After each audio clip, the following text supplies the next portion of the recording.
Oke, baik. Terima kasih atas waktunya. Saya atas nama Lubensi Balbuskar Neves. Saya akan mempresentasikan tentang suku bunga. Kita langsung masuk saja. Suku bunga. Pengertian suku bunga. Tingkat bunga adalah rasio dari bunga yang dibayarkan terhadap induk dalam suatu periode waktu dan biasanya dinyatakan dalam presentasi dari induk. Rumusnya, tingkat bunga sama dengan bunga yang dinyatakan per unit waktu bagi induk kali 100%. Yang kedua, kita masuk jenis bunga. Jenis bunga dibagi menjadi dua. Yang pertama, jenis bunga biasa atau sederhana. Yang kedua, jenis bunga majemuk atau berlipat. Kita masuki jenis bunga pertama, jenis bunga biasa. Jenis bunga biasa dihitung hanya dari induk tanpa memperhitungkan bunga yang telah diakumulasikan pada periode sebelumnya. Rumusnya, I besar sama dengan P kali I kecil kali N, di mana I besar sama dengan bunga yang terjadi, P sama dengan induk yang dipinjam atau diinvestasikan, I kecil sama dengan tingkat bunga per periode, dan N jumlah periode yang dilibatkan. Yang kedua, bunga majemuk. Bunga majemuk dipergunakan apabila besar bunga pada satu periode dihitung berdasarkan besarnya induk ditambah dengan besarnya bunga yang telah terakumulasikan pada periode sebelumnya. Rumusnya, TOT sama dengan P kali I, P kali 1 tambah I kali N, di mana TOT sama dengan jumlah hutang yang harus dibayar, P sama dengan jumlah induk yang dipinjam atau diinvestasikan, I sama dengan tingkat bunga per periode, dan N jumlah periode yang terjadi. Oke, baik, mungkin hanya dari saya hanya itu saja. Terima kasih. Selamat malam. Salam, assalamualaikum warahmatullahi wabarakatuh. Perkenalkan, nama saya Aten Woli. Di sini saya akan mempresentasikan materi tentang bunga dari mata kuliah Ekonomi Teknik kelas B.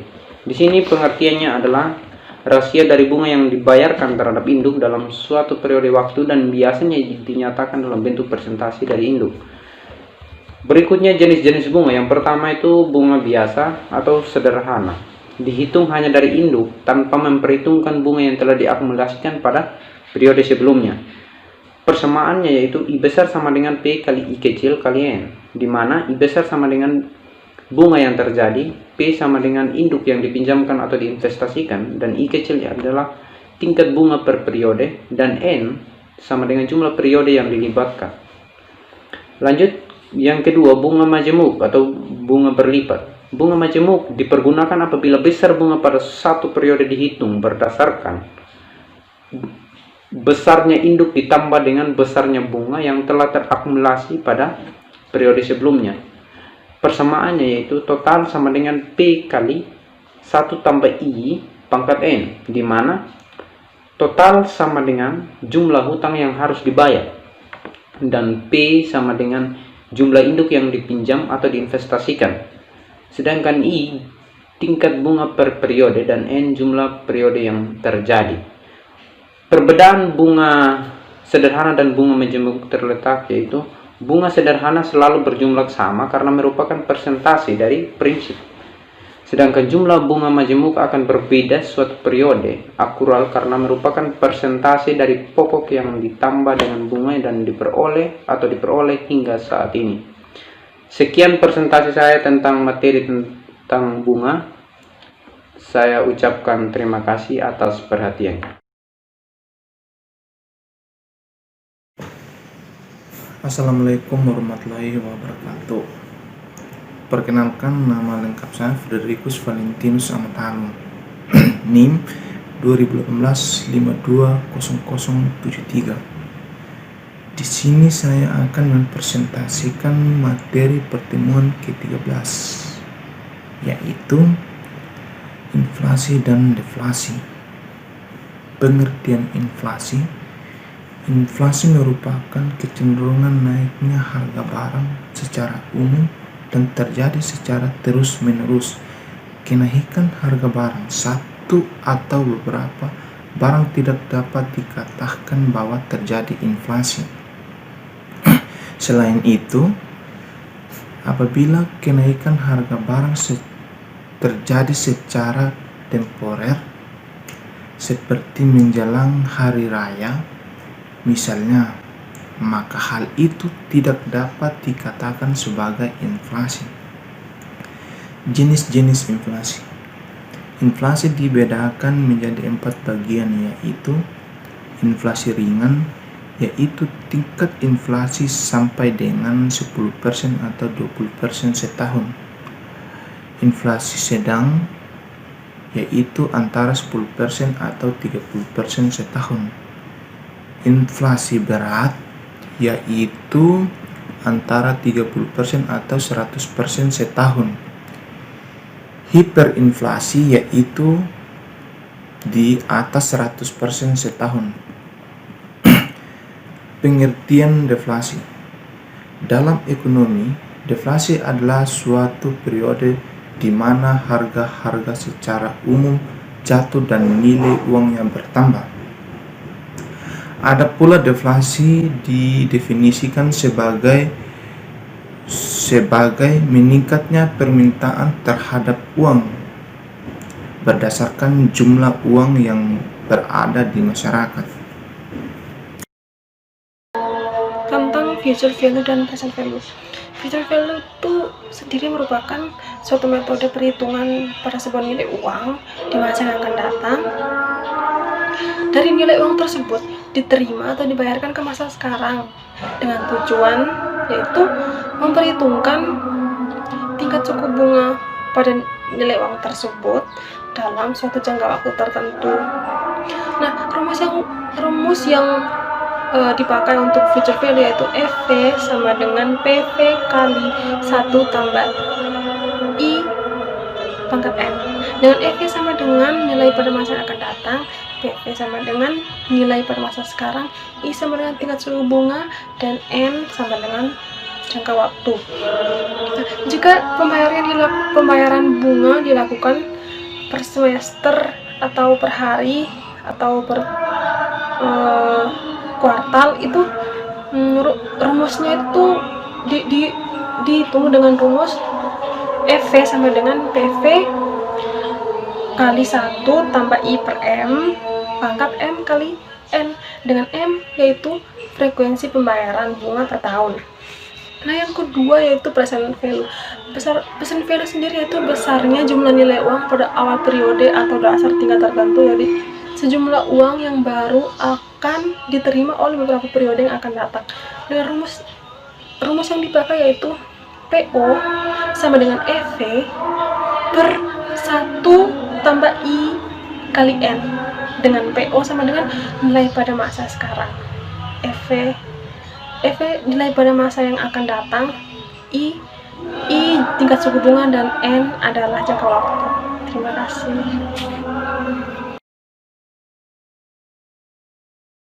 Selamat siang, perkenalkan nama saya Arthur Dusyamin, NIM 2015-520-125, program studi teknik sipil. Pada kesempatan ini saya ingin menjelaskan materi ekonomi teknik tentang inflasi. Oke, langsung saja ke materinya. Pengertian inflasi. Inflasi merupakan kecenderungan naiknya harga barang-barang secara umum dan terjadi secara terus-menerus.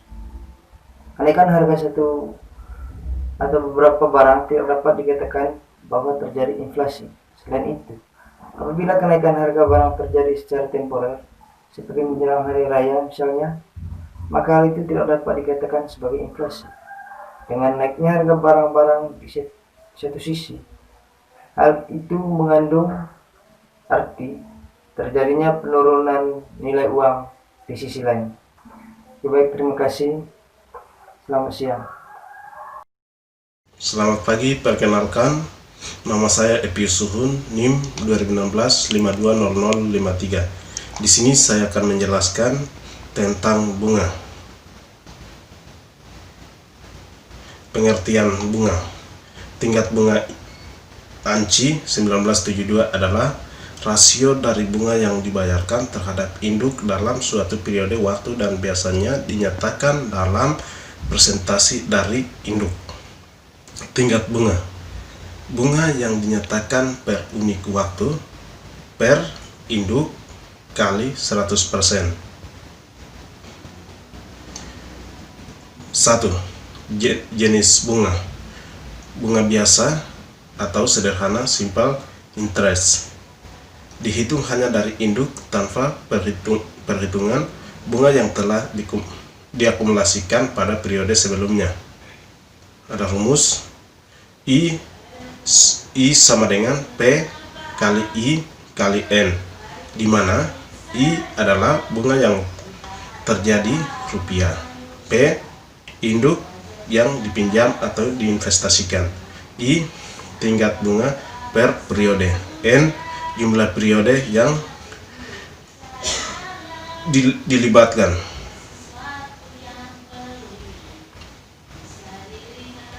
Penyelesaian: seorang ibu rumah tangga meminjam uang sebesar Rp 100.000 di koperasi simpan pinjam dengan bunga sederhana sebesar 10% per tahun selama 4 tahun dan dibayar sekali pada akhir tahun keempat. Berapa besar total hutang yang harus dibayar oleh ibu tersebut pada akhir tahun keempat? Solusinya, untuk mengetahui total bunga hanya harus dibayar, maka dilakukan penghitungan bunga selama 4 tahun terlebih dahulu, di mana bunga selama 4 tahun adalah sebesar I sama dengan P kali I kali N sama dengan Rp 100.000 kali 10% kali 4 sama dengan Rp 40.000. Maka total hutang yang harus dibayar adalah total sama dengan pinjam pokok tambah total bunga. Total sama dengan Rp 100.000 min tambah Rp 40.000 sama dengan Rp 140.000 rupiah. Jadi totalnya Rp140.000. Terima kasih. Sekian dan terima kasih. Sore untuk kita semua. Terima kasih atas waktu yang diberikan. Saya langsung saja akan memaparkan materi tentang inflasi. Inflasi adalah sebuah kondisi di mana harga barang dan jasa terus-menerus naik. Sebenarnya kenaikan harga barang dan jasa bersifat sementara, tetapi jika kenaikan itu berlangsung terus-menerus, maka itu yang disebut inflasi. Untuk bagian kedua, kategori terjadinya gejala inflasi. Kategorinya itu yang pertama adanya kenaikan harga, yang kedua kenaikan harga bersifat umum yang mencakup semua kelompok barang dan jasa, yang ketiga itu berlangsung terus-menerus. Bagian berikut jenis-jenis inflasi. Jenis inflasi itu yang pertama berdasarkan tingkat keparahan, yang kedua berdasarkan penyebabnya, yang ketiga berdasarkan sumbernya, dan untuk teori-teori inflasi berikutnya itu teori-teori inflasi. Teori-teori inflasi itu yang pertama teori kuantitas, itu diperoleh oleh Irving Fisher. Teori yang ditemukan oleh Irving Fisher adalah teori kuantitas. Teori yang kedua itu teori Keynes, itu teori yang ditemukan oleh John Maynard Keynes. Teori yang ketiga itu teori strukturalis. Teori ini disusun berdasarkan pengalaman negara-negara Amerika Latin.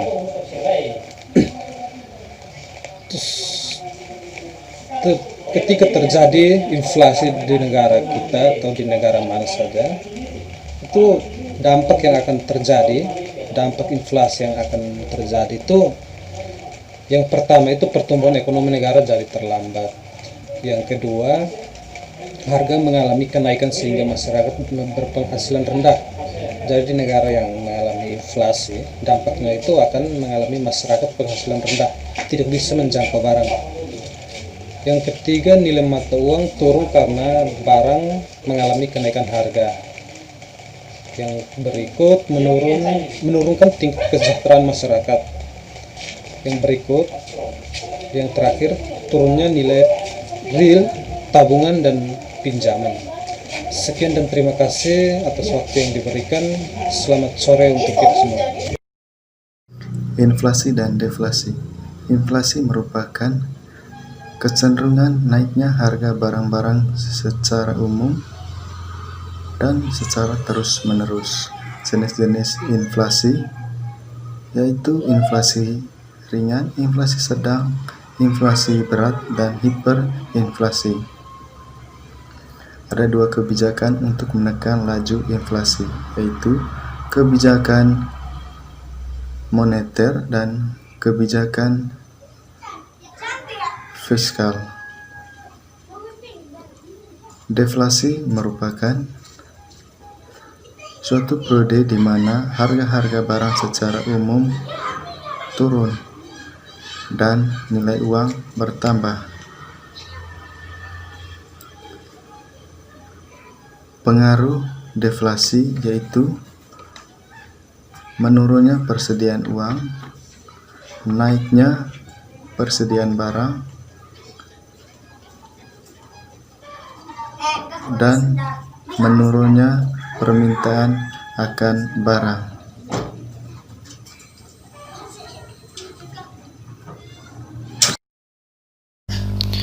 Salam sejahtera untuk kita semua.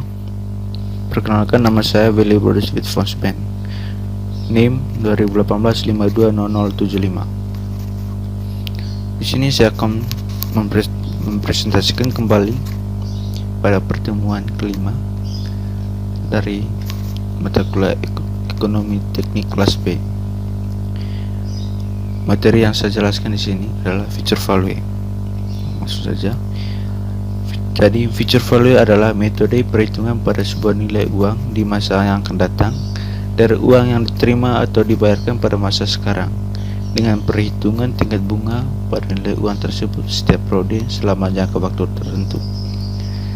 Jadi di sini diterapkan rumus FV sama dengan PV buka kurung 1 ditambah I tutup kurung di pangkat N.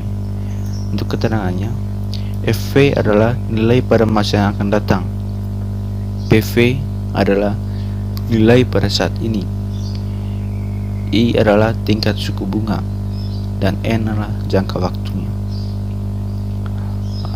Di sini saya akan memberikan sebuah contoh soal.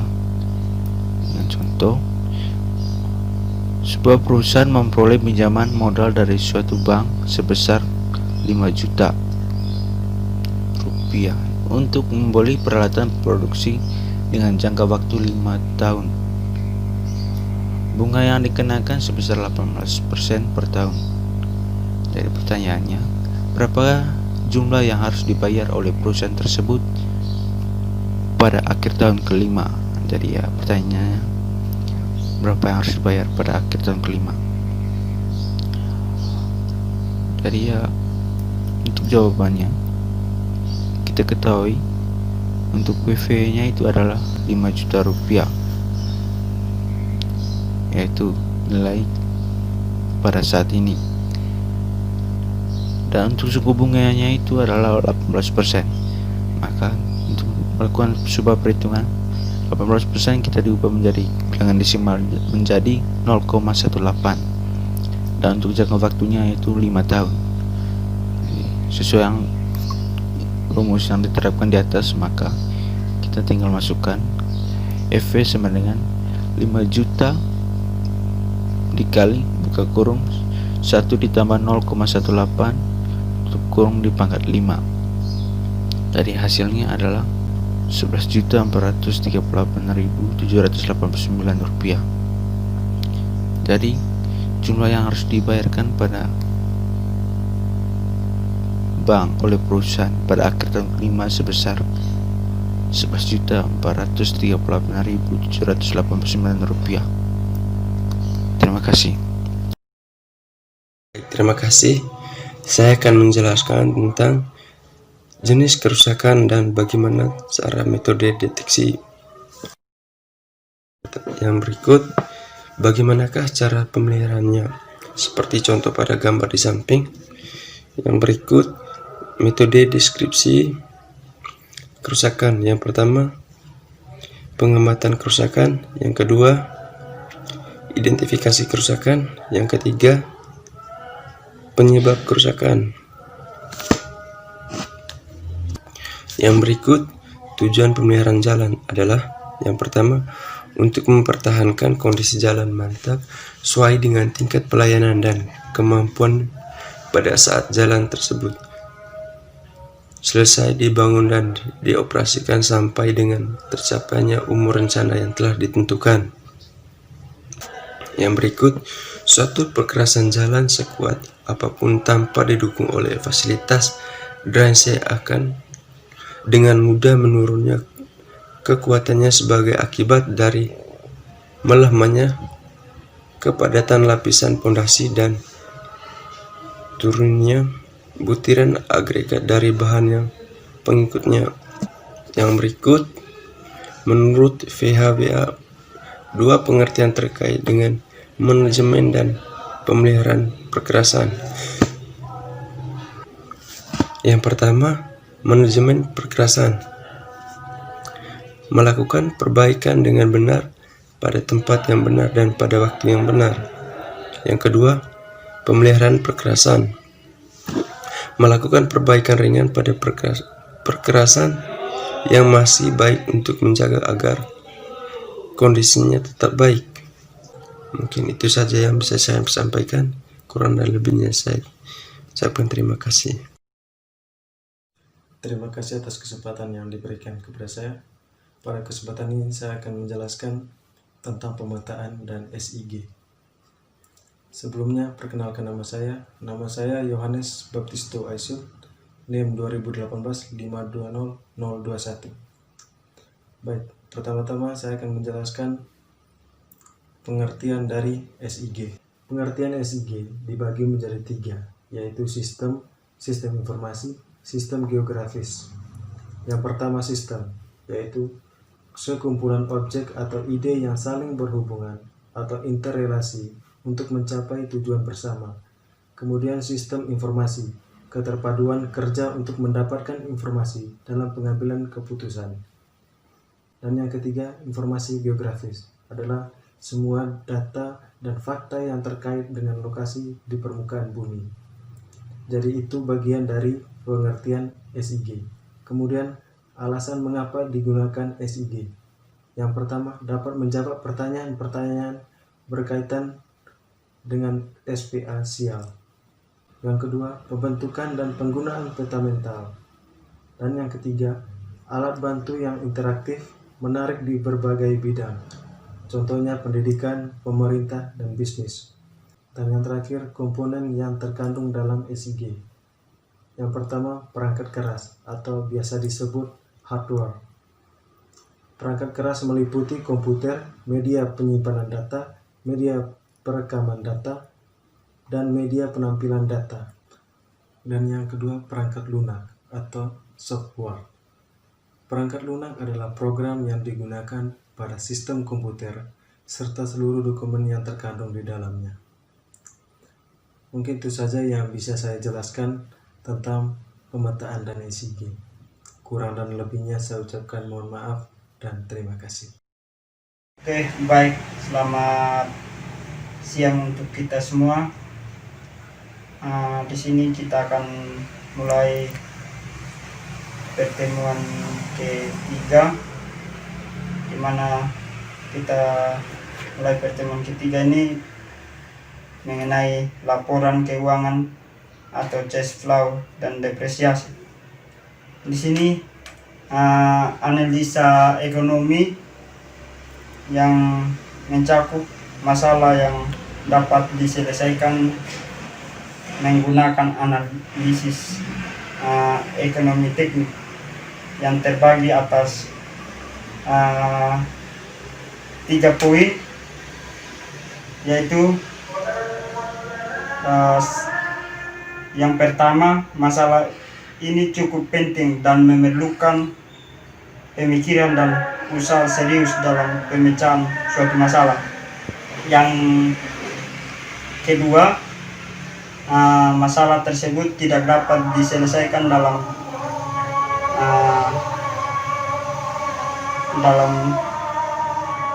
benak kita, tapi memerlukan analisa yang cukup teliti untuk mengorganisasikan setiap elemen masalah yang akan diselesaikan. Yang ketiga, masalah itu memiliki aspek ekonomi yang cukup penting sebagai komponen yang mengarah pada pada komponen yang berbeda. Setelah itu kita masuk pada pengambilan keputusan. Pengambilan keputusan menurut Neumann pada tahun 1988 menjelaskan tentang proses pengambilan keputusan yang rasional biasanya terdiri dari 8 langkah, yaitu yang pertama pengenalan identifikasi masalah, yang kedua mendefinisikan tujuan, yang keempat pengumpulan data yang diperlukan, yang kelima identifikasi alternatif yang mungkin dan layak, yang keenam pemilihan kriteria untuk menentukan alternatif yang terbaik. Setelah itu yang ketujuh penentuan hubungan antara tujuan, alternatif, data, dan kriteria membuat model. Yang kedelapan memilih alternatif terbaik untuk mencapai tujuan. Setelah itu masuk pada prinsip-prinsip pengambilan keputusan, di mana pengambilan prinsip-prinsip keputusan terbagi atas 5 bagian, yaitu yang pertama gunakan suatu ukuran yang umum, yang kedua perhitungan hanya perbedaan, yang ketiga evaluasi keputusan yang dapat dipisahkan secara terpisah, yang keempat ambil sudut pandang sistem, yang kelima gunakan perencanaan ke depan yang umum. Setelah itu masuk pada laporan keuangan, yang dimana laporan keuangan ini menjelaskan tentang informasi keuangan suatu perusahaan pada sistem periode akuntansi.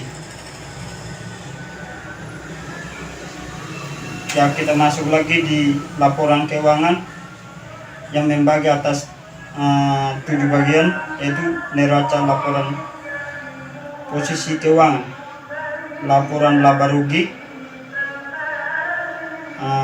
yang ketiga arus kas atau cash flow, yang keempat laporan perubahan ekuitas menggambarkan peningkatan atau penurunan aktivitas bersih atau kekayaan selama periode yang bersangkutan.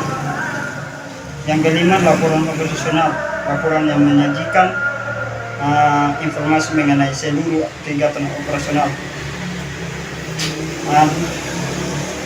Mungkin itu saja materi untuk hari ini.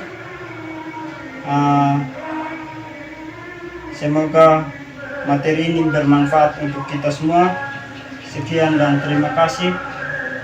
Mungkin pertemuan kita sampai di sini. Perkenalkan, nama saya Agustina Rinti Nuronha, NIM 2018-520-154. Saya akan presentasi ekonomi teknik materi 5 tentang future value. Future value adalah metode perhitungan pada sebuah nilai uang di masa yang akan datang dari uang yang diterima atau dibayarkan pada masa sekarang dengan memperhitungkan tingkat bunga pada nilai uang tersebut setiap periode selama jangka waktu tertentu. Untuk pembayaran bunga per tahun, rumusnya adalah EV sama dengan PV buka kurung 1 tambah I di pangkat N. Keterangan EV nilai pada masa yang akan datang, PV nilai pada saat ini, I. Tingkat suku bunga. N. Jangka waktu. Jika pembayaran bunga per hari, per tribulan, per kuartal, dan per semester, rumusnya adalah EV sama dengan PV buka kurung 1 tambah buka kurung I per M tutup kurung M pangkat M kali N. Keterangannya, EV nilai pada masa yang akan datang, PV nilai pada saat ini, I tingkat suku bunga, N jangka waktu, M frekuensi pembayaran bunga per tahun. Untuk present value merupakan besarnya jumlah nilai uang pada awal periode atas dasar tingkat tertentu dari sejumlah uang yang baru akan diterima dalam beberapa periode yang akan datang. Rumusnya adalah PO sama dengan EV per buka kurung 1 tambah I di pangkat N. Keterangannya, PO nilai pada masa sekarang, EV nilai pada masa mendatang, I tingkat suku bunga, N jangka waktu. Sekian dan terima kasih presentasi dari saya.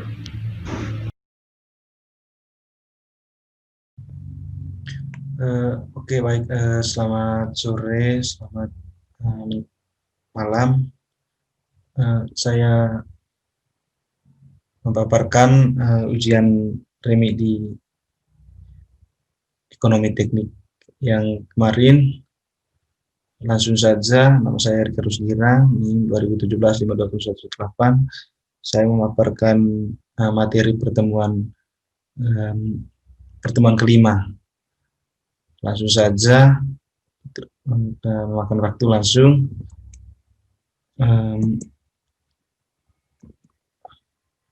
Waterfall. Jadi waterfall adalah metode perhitungan pada sebuah nilai uang di masa yang akan datang dari uang yang diterima atau dibayarkan pada masa sekarang, dengan memperhitungkan tingkat bunga pada nilai uang tersebut setiap periode selama jangka waktu tertentu.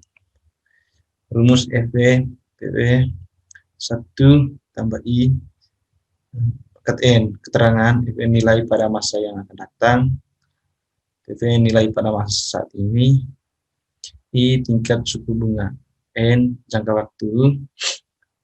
Contoh soal, sebuah perusahaan memperoleh pinjaman modal suatu bank sebesar 5 juta untuk membeli peralatan produksi dengan jangka waktu 5 tahun. Yang dikenakan sebesar 18% per tahun. Berapa jumlah yang harus dibayar oleh perusahaan tersebut pada akhir tahun kelima? Penyelesaian diketahui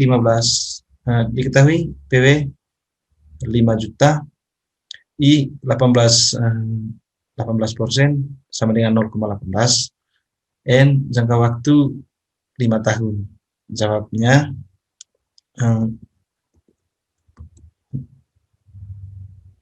jawabannya PW sama dengan N, FP 5 juta 1 tambah 0,18, 5 itu di belakang jangka waktu 5 tahun, berarti hasilnya 11.038.789 rupiah.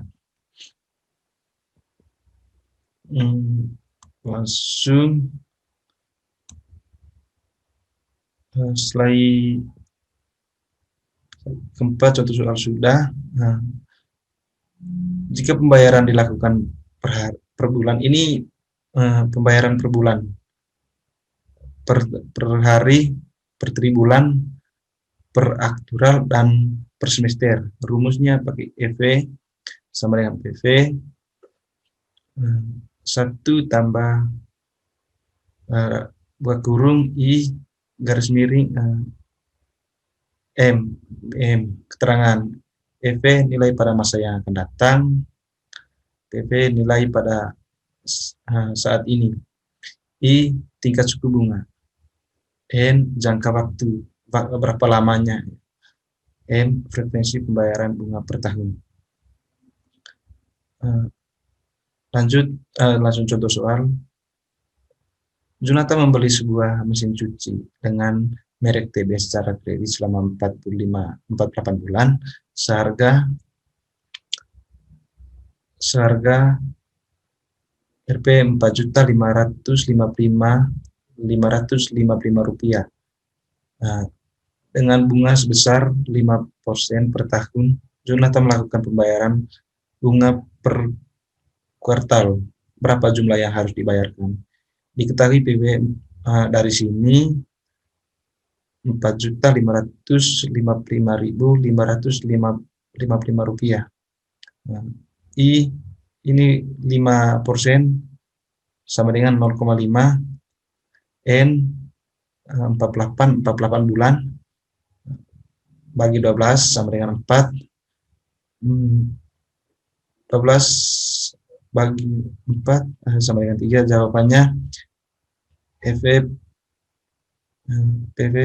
sama dengan 1 dalam kurung I M sama dengan MN EV sama dengan 4 juta. Modal dasarnya 4.555.000 rupiah ke kurung tambah ini 0,05 93 bagi 3 hasilnya 5.555.003 rupiah. Langsung presentasi kuliah merupakan besarnya jumlah nilai uang pada awal periode atas dasar tertentu dan sejumlah uang yang baru akan diterima dalam beberapa periode yang akan datang. Pakai rumusnya masih dalam materi pertemuan kelima. PO sama dengan FN, keterangan PO nilai pada masa sekarang, V nilai pada masa mendatang, I tingkat suku bunga, N jangka waktu. Contoh soal, Fatih menginginkan agar nilai uangnya menjadi 500 Rp 5.555.444 rupiah pada 5 tahun yang akan datang. Dengan berapa jumlah yang akan ditabung Fatih saat ini? Seandainya diberikan bunga sebesar 5% per tahun. Diketahui F dari modal dasar modal dasar 5.555.4 modal dasar 5.555.444 rupiah. I 5 tahun